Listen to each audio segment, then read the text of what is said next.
Welcome to அம்மாவின் சமையல். இன்னைக்கு நம்ம என்ன பண்ண போறோம் தெரியுங்களா? இட்லிக்கு தோசைக்கு தொட்டுக்கிறதுக்கு தக்காளி கார சட்னி செய்ய போகிறோம். ஒரே நிமிஷத்தில் செய்திடலாம். கொஞ்சம் எண்ணெய் ஊற்றினா தான் நல்லாயிருக்கும்.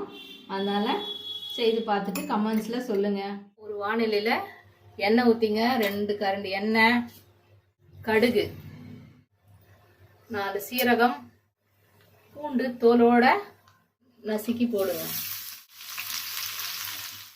வாசனை வரும் பூண்டு போட்ட உடனே 1 ஸ்பூன் மிளகாத்தூள்.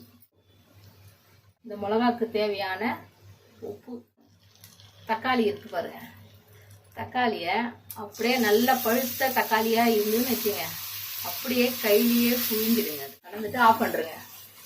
அந்த சூட்லேயே அந்த தக்காளி வெந்துடும். வெயில் காலத்தில் மிளகா பொடி சாப்பிட்டா உடம்பு ஹீட் ஆகிடும்.